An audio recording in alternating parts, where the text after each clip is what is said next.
Hi කොහමද ඔයාලට ලකී විසන්න YouTube channel එකට ඔයාලව සාදරයෙන් පිළිගන්නවා. ඉතින් කාලෙකින් වීඩියෝ එකක් ගේන්නේ රිප්ලයි වීඩියෝ එකක් මේක. ගොඩක් කට්ටිය අහලා තිබ්බා ප්‍රශ්න කීපයක් ඒ කීපයකට පිළිතුරු තමයි අද රිප්ලයි වීඩියෝ එකකින් ගේන්නේ. ඉතින් මේ නම් දැන් මගේ පරණ ගෘහයක් මල් ගොඩක්ම අස්වැන්න අඩුයි. පාන්දර කන්න එකක් සමහරලාට මම එකම වීඩියෝ හැම එකටම ගන්න ඉඩ අවස්ථාවල් තියෙනවා. මට වීඩියෝ කරන්න වෙන වෙලාවක් නැති වෙන නිසා. ඉතින් එක්කෙනෙක් අහලා තිබ්බා ඇයි මල් කෝන් වෙන්නේ කියලා. අද මල් කෝන් වෙන දේ කෝන් වෙන්නේ ඇයි කියන එක තමයි කතා කරන්නේ. මල් කෝන් වෙන්න ගොඩක් හේතු තියෙනවා. අංක 1 තමයි ප්‍රධානම හේතුව තමයි වාතාශ්‍රය ආලෝකය. මේක තමයි අංක 1. දෙවෙනි හේතුව තමයි ඔයාලා දාන පෝෂක පදාර්ථක අණුව සමහරලාට අංග විකල මල් එන්න තියෙනවා. ඒ කියන්නේ ඒක ඔක්කොම මල් එන එක නෙමෙයි. අනිත් දේ තමයි කෝන් වෙන එක බීජ වලින් එන දෙයක් වෙන්න පුළුවන්. ඉතින් අපි අංක 1 කතා කරමු. මල් කෝන් වෙන හේතු වාතාශ්‍රය සහ ආලෝකය. අපි වගාමලු 500කින් කතා කරමු. වගාමලු 500ක් කරන කෙනෙක්ගේ මල් කෝන් වෙනවා නම් වගාමලු 500 අපි සාමාන්‍ය දිනකට මල් පැකට් අපිට 500කින් කඩන්න පුළුවන් 5ක් හෝ 4ක් 6ක් 7ක් වගේනේ. අපි අද දිනේට 7ක් කඩනවා කියමුකෝ. වගාමලු 500 මල් පැකට් 7ක් කඩන්න සාමාන්‍යයෙන් අපිට 7යි 14යි පැකට් 20ක් ආස කියන්නේ පොට් 20ක වගේ සමහරලාට චූරි චූරි මල් එන්න ඉඩ තියෙනවා. නැත්තම් පැකට් වගාමලු 17ක වගේ මල් එනවා. අපි එතකොට මේ මල් 17ක එනවා නම් මේ වගාමලු 17ෙම එන හැම මලක්ම කෝන් වෙලා නම් ඒ කියන්නේ එකින් දිගටම මුළු වගාමලු 500ම දවස ගානේ කඩන මල් කෝන් වෙනවා නම් අපි වාතාශ්‍රය ආලෝකය අඩුයි කියලා අපිට නිගමනය කරන්න පුළුවන්. බොහෝ දුරට ආලෝකයට වඩා වාතාශ්‍රය තමයි. ඇතුළට හරි විදියට වාතාශ්‍රය නැත්නම් ඒක එනවා. මගේ උදාහරණයක් කියන්නම්. මම දැන් මේ කඩන ගෘහයේ මුළු ගෘහයේම අපි ඉස්සර මේකට පොට් 5000ක් දැම්මා. ගෘහයේ 4න් 3ක් විතර වටේ උස්සලා තියෙන්නේ පිටිපස්සේ තනිකරම උස්සලා තියෙන්නේ. ඉතින් මම දන්නති කාලේ කියන්නේ සාමාන්‍යයෙන් මම මේකට ඉස්සරෝම පොට් 5000 ස්ටොක් කරපු කාලේ ඉස්සරෝ මම මේකේ පොට් 1000යි 2000යි කොහොමනේ ගණන් ගියේ 3000යි ඊට පස්සේ එකපාරම 5000ක් දැම්මා. ඒ 5000 කරන් ගියපු කාලේ 5000 කොටස් දෙකකට තමයි දැම්මේ 2500 තමයි කටවල් ඇරියේ. එතකොට පළවෙනි 2500 කටවල් ඇරලා මල් එද්දී දෙවෙනි 2500 කටවල් ඇරියා. සතියක් දෙකක් තුනක් විතර යද්දී 2500 දෙකේම වගමල් 5000ම මල් එනවා. හැබැයි එන මල් ඔක්කොම කෝන් ගතිය. මට හිතුණ ප්‍රධානම හේතුව තමයි වාතාශ්‍රය අඩු හින්දා අපි එදාම වටේ තියෙන බිත්ති ඔක්කොම කැඩුවා.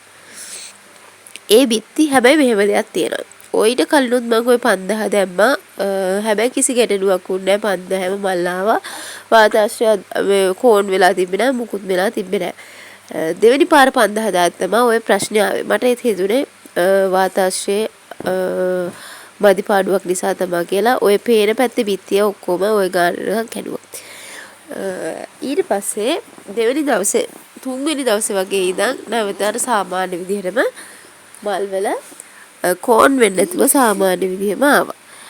ඉතින් ඔයාලට හිතෙන්න ඇති එහෙනම් ඇයි පළවෙනි පාර මල් හොඳට 5000 ආව නම් දෙවෙනි පාර මල් 5000 වෙන්නේ නැති කියලා. කාලෙන් කාලට පරිසරයේ වෙන වෙනස්කම් වෙනස්. ඒ කියන්නේ කාලෙන් කාලට සාමාන්‍යයෙන් හුලං වෙන තත්ත්වවල වෙනස්. අපිට හිමර කාලගුණ තත්ත්වයල් තියෙනවා, පායන කාලගුණ තත්ත්වයල් තියෙනවා. සමහර කාලවල සාමාන්‍ය සමබර කාලගුණ තත්ත්වයල් තියෙනවා. ඉතින් මේ තත්ත්වයන් හැම දෙයකටම ඔරොත්තු දෙන්නේ නැහැ හැම වෙලාවකම.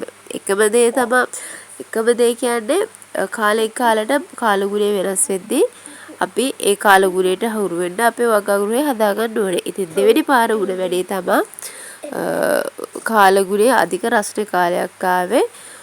හුලුණු චුට්ටක් අඩුයි. ඒ කාලයක් අමුතුම කාලයක්. ඉතින් ඒ හින්දා ඒක හොයන්න පුළුවන් වාතාශ්‍රය එන කාලයක්ද නැද්ද කියලා. ගස්කොළ වටේ තියෙනවා නම් ඔයාලට හොයාගන්න පුළුවන්. හුලං වගේ එනවා නම් වාතාශ්‍රය තියෙනවා. හුලං නෑ වගේ නම් වාතාශ්‍රය අඩුයි. ඉතින් ඒ හේතුව නිසා අපි දෙවෙනි පාර ගෘහේ ওই විදිහට බිත්ති කැඩුවා. හරි. ඒක තමයි එකක් වාතාශ්‍රය අඩු වුණාම කෝන් වෙන එක. හැබැයි මේ කෝන් එක මුළු ඔක්කොගේම වගාමළු වෙන හැම එකම කෝන් වෙන්න ඕනේ.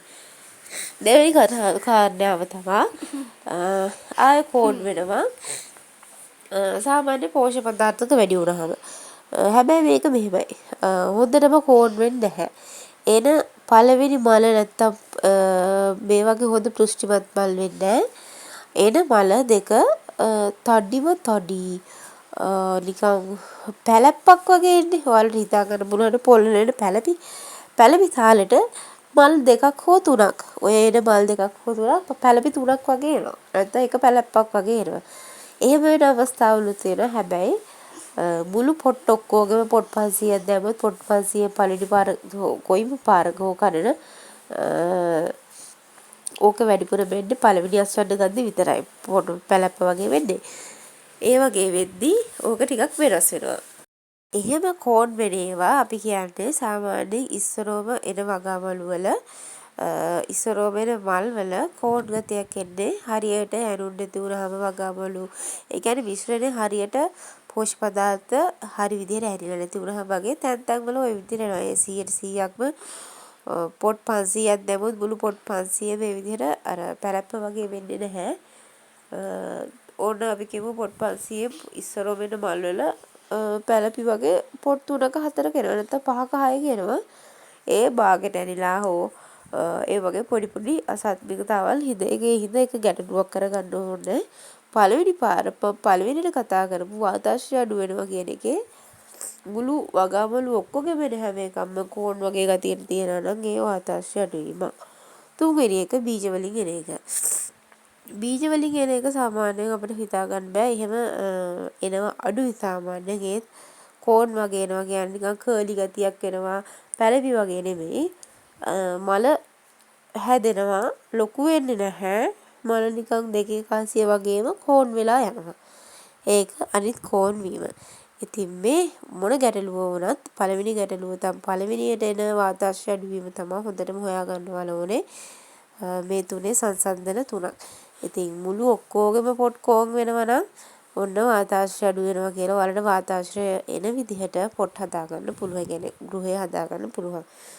සාමාන්‍ය වාතාශ්‍රය එනවා කියලා ගෘහය හදාගන්නේ පොට් අපි කියමුකෝ හතර පැත්තම කවර් වෙන්නේ නැති වෙන්න වගාමළු ටික එල්ලන්න. පැති දෙක විතරක් එල්ලන්න. එක පැත්තකින් වාතාශ්‍රය එන්නත් අනිත් පැත්තෙන් වාතාශ්‍රය පිට වෙන්නත් ගෘහය හරි විදිහට හදාගන්න. ඉතින් අදට වීඩියෝ එක ඉවරයි. ගිහින් එන්නම්.